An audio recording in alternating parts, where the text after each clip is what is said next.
السلام علیکم ورحمۃ اللہ عالم اور عالم میں خوش آمدید۔ اور اس وقت ہمارے ساتھ ٹیلی فون لائن پر موجود ہیں جماعت اہل سنت پاکستان کے سربراہ، ہمارے بہت ہی قابل احترام ہمارے بزرگ، ہمارے پروگرامز میں عموماً آپ ان کی گفتگو سنتے رہتے ہیں، بہت ان کی محبت، ان کا پیار کہ انہوں نے ہمیں وقت عنایت فرمایا، علامہ سید شاہ تراب الحق قادری صاحب۔ السلام علیکم علامہ صاحب۔ جی وعلیکم السلام مزاج شریف۔ الحمدللہ، آپ کی طبیعت کیسی ہے علامہ صاحب؟ الحمدللہ، دعا۔ علامہ صاحب، شب عاشور کا آغاز ہو چکا ہے اور یعنی کہ 10 محرم الحرام عصر کے وقت گھرانے رسول کا ایک ایک پھول یزیدی فوجیں روند ڈالیں گی۔ سوال میرا آپ سے یہ ہے کہ 61 ہجری میں یہ واقعہ پیش آیا، اور میں اس کو اس طرح سے مسلسل کہہ رہا ہوں کہ نبی کریم صلی اللہ علیہ وآلہ وسلم کی توہین کا یہ ایک بہت بڑا واقعہ تھا جو اہانت رسول کی گئی، رسول اللہ کی تضحیق کی گئی معاذ اللہ، اور اب بھی کی جا رہی ہے، اور لوگ کوشش کر رہے ہیں کہ قانون توہین رسالت میں ترمیم ہو جائے، اور جو نبی کریم صلی اللہ علیہ وآلہ وسلم کی گستاخیاں کرتے ہیں، جو اصل بینیفیشری ہیں، انہیں تحفظ فراہم کر دیا جائے۔ تو یہ کوشش تو 61 ہجری میں بھی کی گئی اور ناکام ہو گئی، اب بھی ناکام نہیں ہو جائے گی علامہ صاحب؟ بالکل ناکام ہوگی انشاءاللہ۔ اور اس وقت تو اہانت رسول کا جب مسئلہ ہوگا تو انشاءاللہ، پہلے بھی میں نے آپ کے چینل پر کہا اور اب بھی، کہ اس پر انشاءاللہ پورے مسلمان سراپا احتجاج بنیں گے۔ اور بہرحال مجھے یہ شرف حاصل ہے کہ جس اسمبلی میں بل پاس ہوا اس میں ہمارا پورا گروپ تھا اور یہ فقیر بھی اس میں موجود تھا۔ جی ہاں، اور میں دوبارہ اس کو ریپیٹ کر رہا ہوں، اس وقت لوگ یہ سمجھتے ہیں شاید کہ یہ کسی خاص آدمی کے لیے یہ قانون ہے کہ کسی خاص مذہب کے لیے قانون، یہ ہرگز نہیں۔ یہ ہر وہ شخص چاہے اپنے آپ کو مسلمان کہلاتا ہو، اس کا نام مسلمان والو، اگر وہ اہانت رسول کرے تو اس کی سزا صرف سزائے موت ہے۔ اور جس اسمبلی میں یہ پاس ہوا، سارے اقلیتی نمائندے بھی موجود تھے، پارسی جماعت کے لوگ موجود تھے، ہندو موجود تھے، اور مکتب فکر جو ہیں وہ سارے کے سارے موجود تھے، اور من و ان یہ پاس ہوا، اور اس کے بعد سینٹ میں پاس ہوا اور نافذ العمل ہو گیا۔ آپ جانتے ہیں 295 ایسی، تو اس میں تو ہم کبھی بھی کوئی ترمیم وغیرہ جو ہے اس کو ہرگز اس کو ہم گوارا نہیں کریں۔ جی بہتر۔ اچھا علامہ صاحب، یہ فرمائیے گا کہ جو کربلا میں اصل میسج تھا امام علی مقام سیدنا حسین رضی اللہ تعالی عنہ کا، وہ آپ نے کیا پایا اور اس کو کس طرح سے آپ نے دیکھا؟ اور اگر آپ سے پوچھا جائے کہ امام حسین ہمیں کیا بتا گئے اور کیا سمجھا گئے تو آپ کس طرح سے بیان فرمائیں گے؟ دیکھیے، میں اس میں یہ بیان کروں گا کہ ہرچند کے اس کی طرح حمایت بہت تھی یزید کے، اور جب امام حسین رضی اللہ عنہ نہایت آرام سے مدینہ شریف میں جلوہ گر تھے، جب وہاں کے لوگوں نے انہیں خطوط لکھے کہ یزید کے جو مظالم ہیں ان سے ہم تنگ آ گئے، اور آپ آئیے، ہم آپ کے دست حق پرست پر بیعت کریں گے، اور یزید سے اپنی جان ہم چھڑانا چاہتے ہیں۔ اب مجھے بتائیے، جب خطوط پہ در پہ جب آنے لگے، اور امام حسین رضی اللہ عنہ جیسا راسخ العقیدہ مسلمان اسے اگر برداشت کر لیتا تو انہیں یہ احساس تھا کہ کل قیامت میں اللہ تبارک و تعالی اگر ان سے پوچھے کہ اس ظالم کے خلاف لوگ آواز بلند کر رہے اور آپ کو پے در پہ خطوط لکھ رہے تھے لیکن آپ نہیں گئے، تو امام حسین رضی اللہ عنہ کیا جواب دے؟ اس جواب دہی سے بچنے کے لیے، اس کا ظلم اور ستم ختم کرنے کے لیے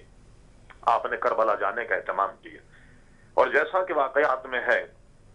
کہ آپ نے حضرت مسلم بن عقیل کو بھیجا وہاں کے حالات معلوم کرنے کے لیے، ان سے جب بے وفائی ہوئی تو وہ میسیج حضرت امام حسین کو نہیں مل سکا، اور اس کے بعد امام حسین بنفس نفیس 72 ایک روایت کے مطابق 82 نفوس پر مشتمل تھا وہ قافلہ، اور وہاں حضرت امام حسین رضی اللہ عنہ گئے اور حق کو اجاگر کرنے کے لیے گئے۔ اور ظاہر ہے کہ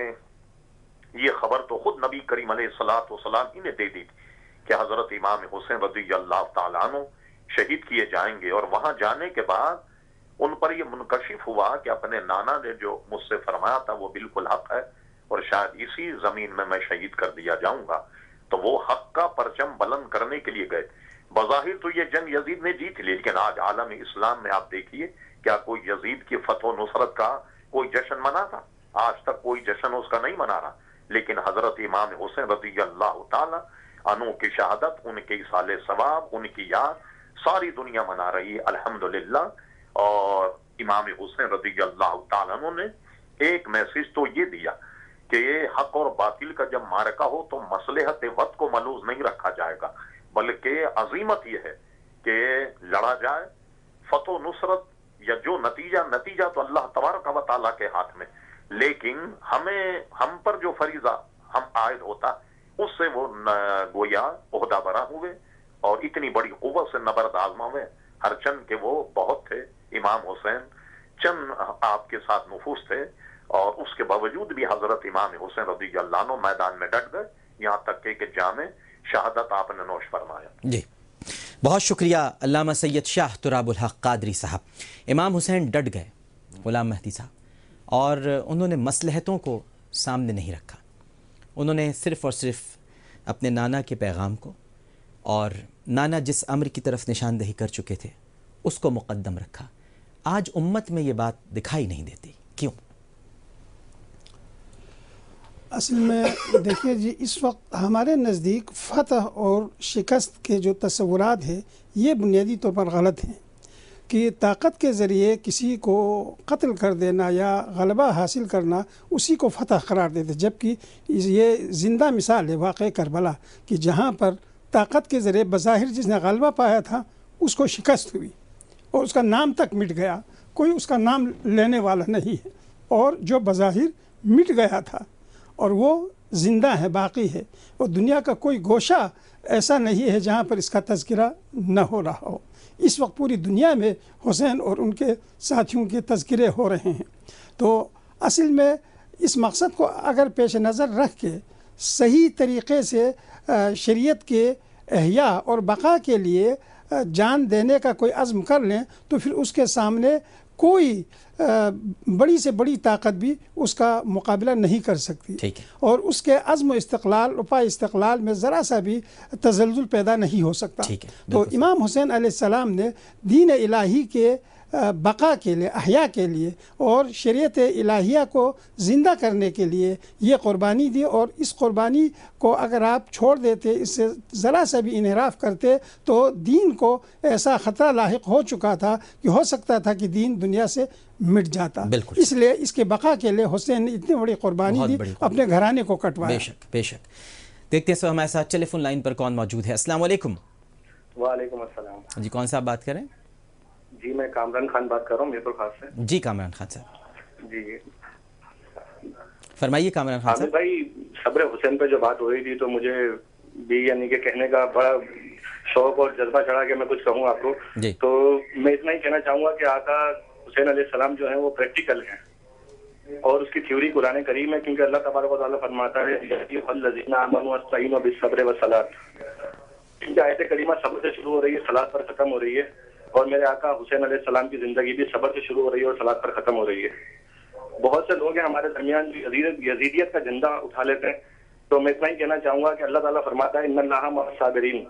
اللہ صبر کرنے والوں کے ساتھ ہے۔ تو کربلا کے اندر اذانیں تو دونوں خیموں میں تھیں، یزیدی خیموں میں بھی اذانیں اور حسینی خیموں میں بھی اذانیں، لیکن اگر ہمیں دیکھنا ہے کہ اللہ کس کے ساتھ ہے تو ہم دیکھیں گے صبر کس کے ساتھ ہے۔ بالکل ٹھیک ہے، بہت شکریہ، بہت اچھی بات آپ نے کی۔ صبر،